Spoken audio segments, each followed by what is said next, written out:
Am Sonntag, den 30. März, fand die alljährliche Verpflichtung der Jugend statt. So wie hier in Berlin wurden im ganzen Reich über 1 Million 14-Jährige des deutschen Jungvolkes und des Jungmädelbundes in die Hitlerjugend und in den BDM überführt.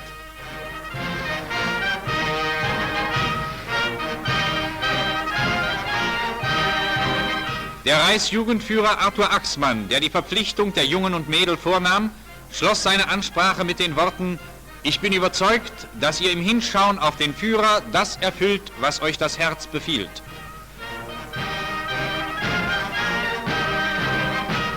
Die Jungen und Mädel geloben feierlich in der Hitlerjugend allzeit ihre Pflicht zu tun, in Liebe und Treue zum Führer und zur Fahne.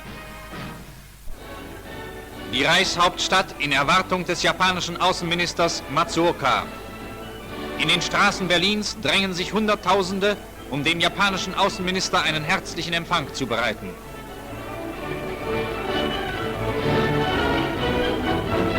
Die geschmückte Vorhalle des Anhalter Bahnhofs.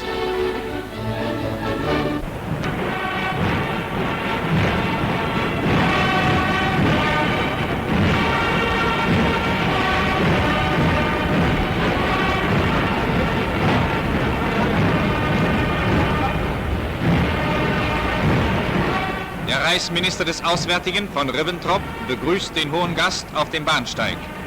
Neben dem Minister Generalfeldmarschall Keitel, der Chef des Oberkommandos der Wehrmacht, der japanische Botschafter in Berlin, General Oshima, und Berlins Gauleiter, Reichsminister Dr. Goebbels.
Zum Schloss Bellevue, dem Gästehaus der Reichsregierung.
Der erste Weg des japanischen Außenministers führt zum Berliner Ehrenmal.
Fahrt zur Reichskanzlei.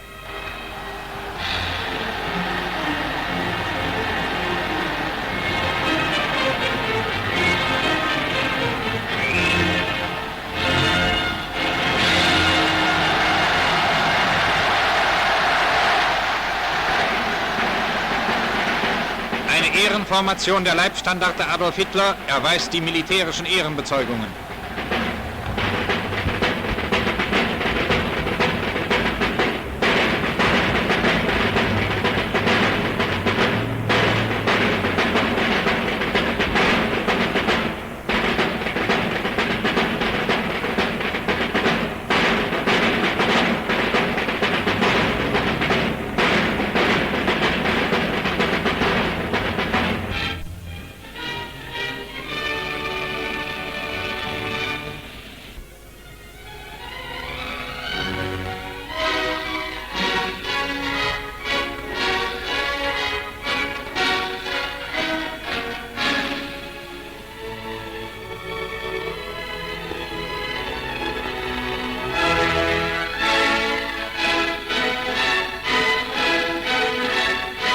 Der Führer empfängt den japanischen Außenminister zu einer längeren Aussprache.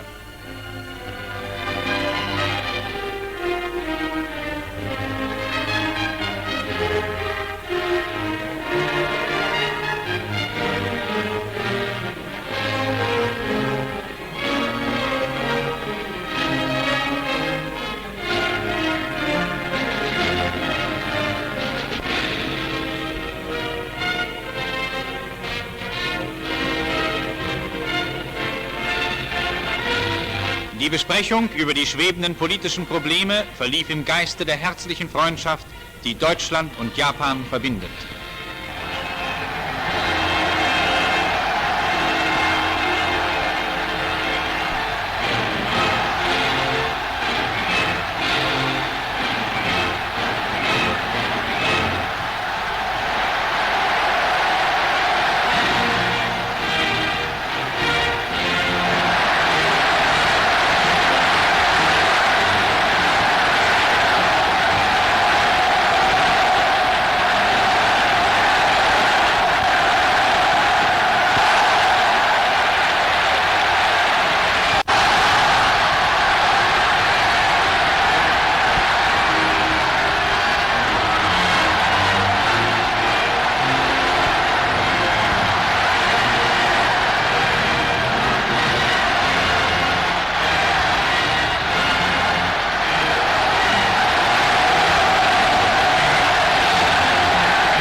In Karin-Hall empfing der Reichsmarschall den japanischen Außenminister zu einer längeren Unterredung, in der auch gemeinsam interessierende wirtschaftliche Fragen behandelt wurden. Außenminister Matsuoka trägt sich in das Gästebuch von Karin-Hall ein.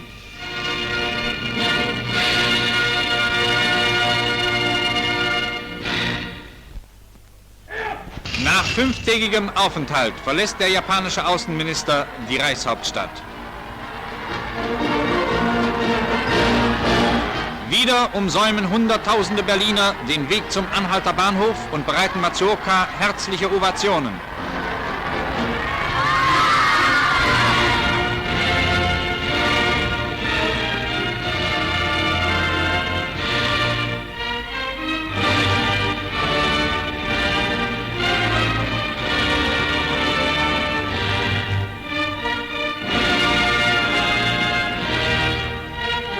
Der Reichsminister des Auswärtigen verabschiedet sich von dem hohen Gast, der sich nach Rom begibt.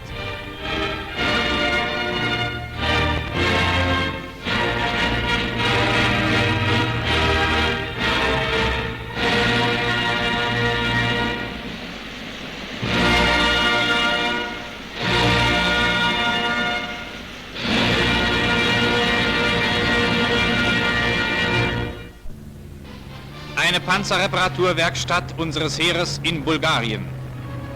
Jedes Fahrzeug wird nach einer bestimmten Anzahl von Betriebsstunden gründlich überholt.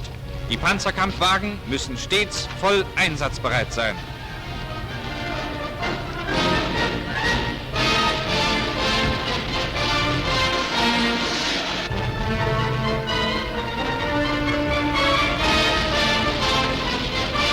Bulgarische Offiziere besichtigen die Feldwerkstatt.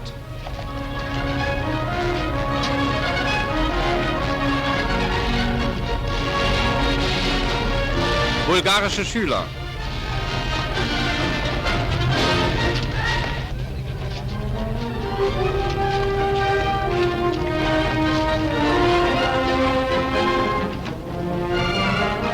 Bei einer Stuka-Gruppe.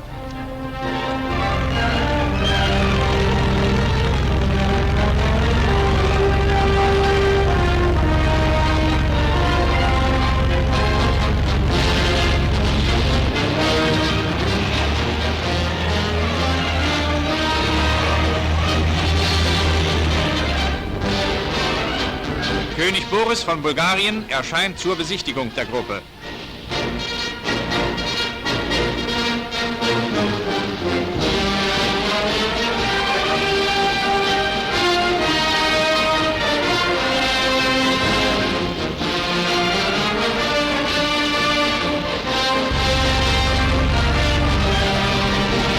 Bomben aller Kaliber.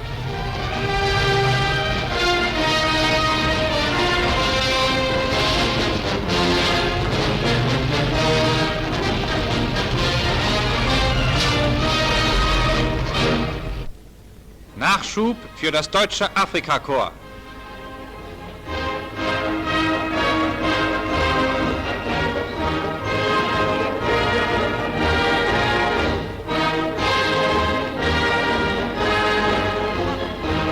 MG-Schutz gegen englische Luftangriffe.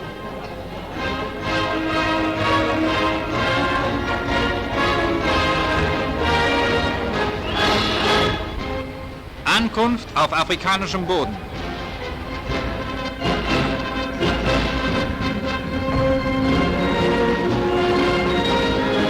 Generalleutnant Rommel, der kommandierende General des deutschen Afrikakorps.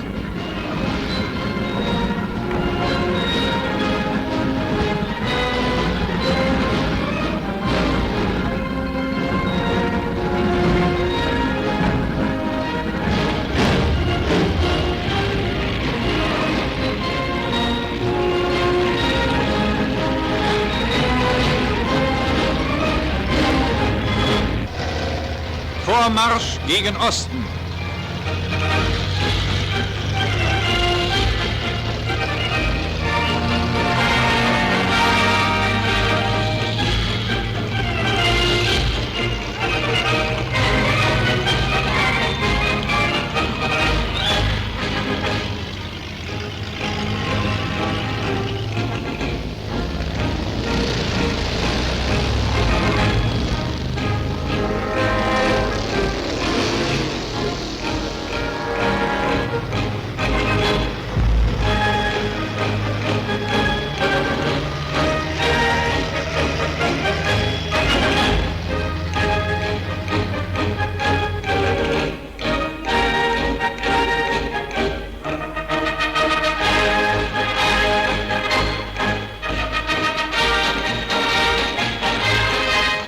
Die Oase, eine eigene Zeitschrift des Deutschen Afrikakorps, unterrichtet auch hier den Soldaten über das Geschehen der Zeit.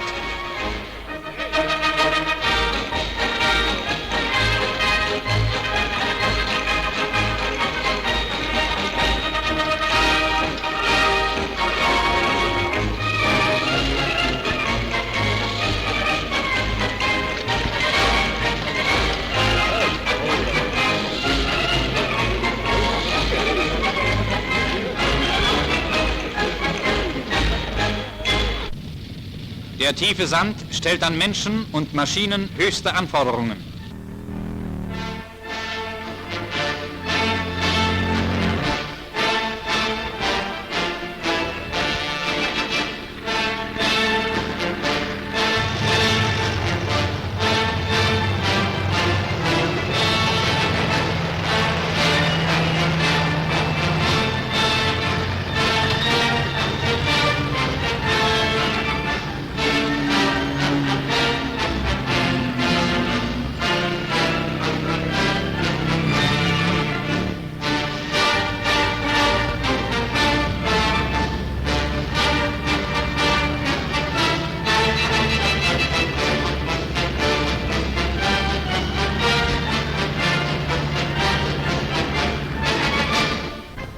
In vorderster Linie.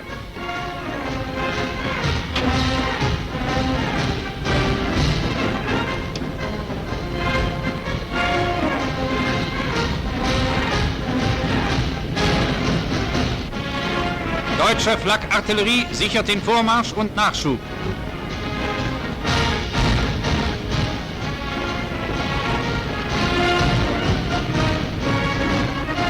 Jeder Ring ein Abschuss. Schon greifen englische Flieger an. Die Flakartillerie schießt eine Sperre.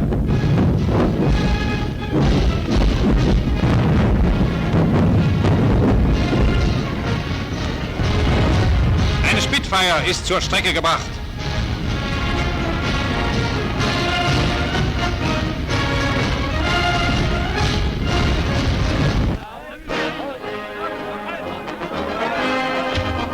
Die erste Trophäe auf afrikanischem Boden.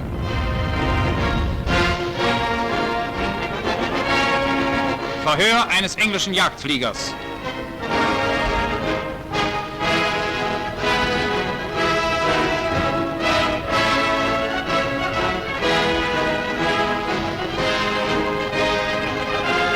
Hier ein abgeschossener Wellington-Bomber.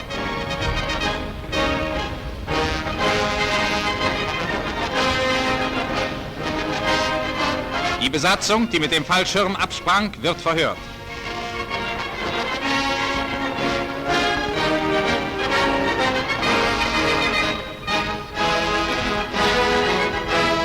Wetterstation unserer Luftwaffe. Ein Pilotballon wird aufgelassen. Messung von Windgeschwindigkeit und Abdrift.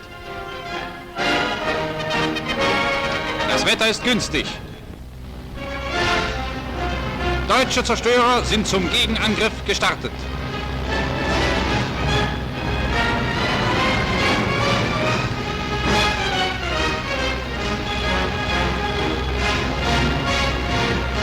Da sind sie. Angriff auf englische motorisierte Kolonnen.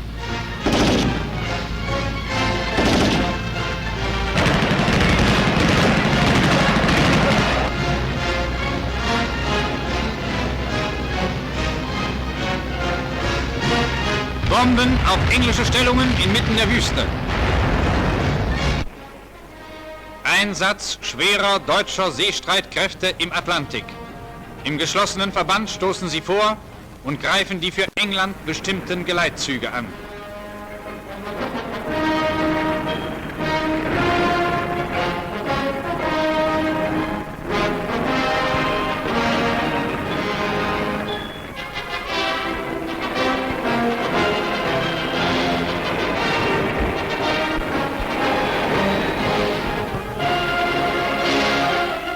Der Flottenchef Admiral Lütjens hat seinen Stab zur Besprechung versammelt.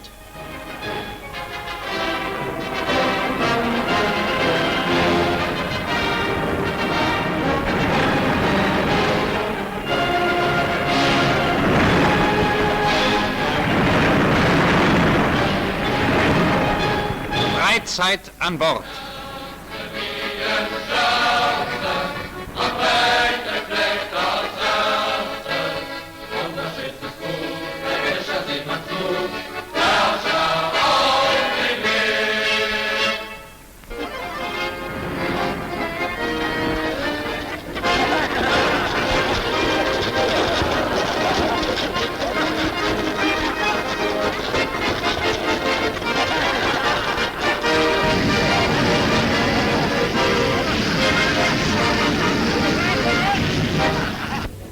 Das Bordflugzeug wird katapultiert.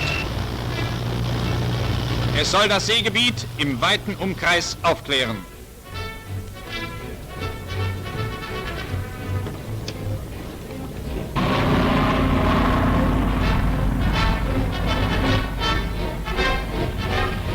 Das Flugzeug kehrt zurück.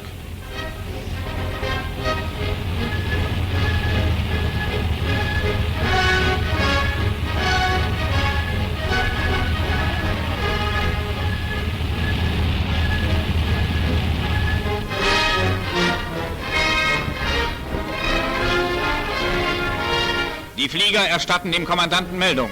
Ein weit auseinandergezogener Geleitzug ist festgestellt worden. Er wird sofort angesteuert.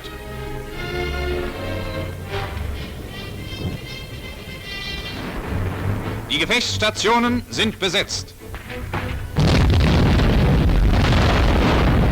Schuss vor den Bug. Morsespruch, stoppen Sie sofort.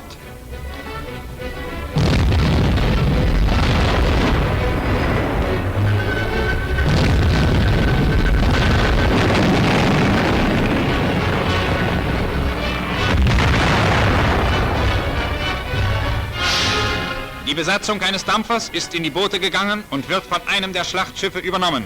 Durch Schüsse in die Wasserlinie wird das feindliche Handelsschiff schnell zum Sinken gebracht.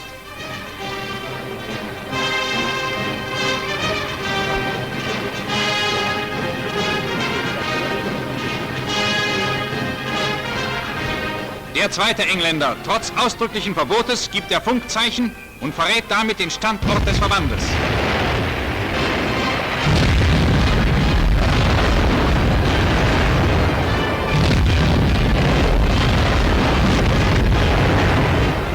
Jetzt wird der Dampfer durch deckende Salven zusammengeschossen.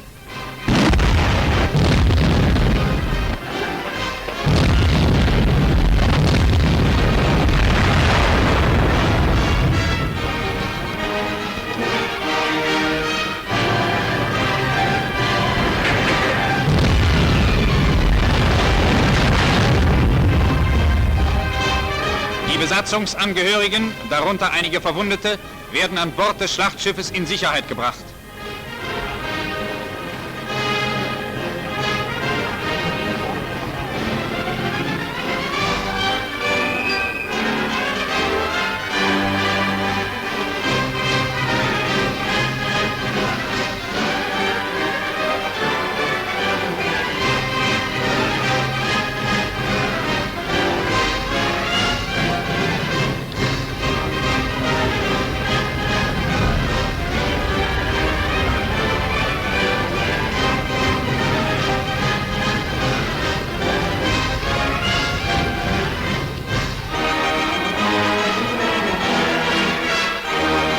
Vom Nordatlantik wird in den Mittelatlantik vorgestoßen. Ein deutsches Unterseeboot erhält Anweisungen für gemeinsame Operationen, in deren Verlauf weitere 41.000 Bruttoregistertonnen versenkt wurden.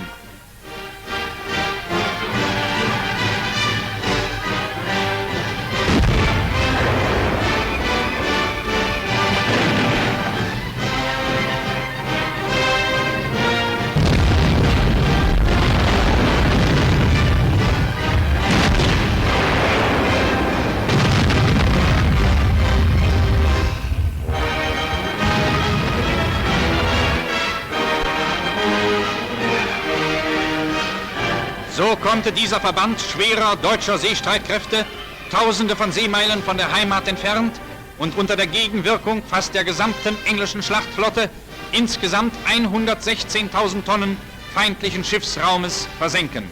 In einem Falle wurden in knapp 30 Stunden 16 bewaffnete feindliche Handelsschiffe auf den Meeresgrund geschickt.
Schiff sinkt in die Tiefe.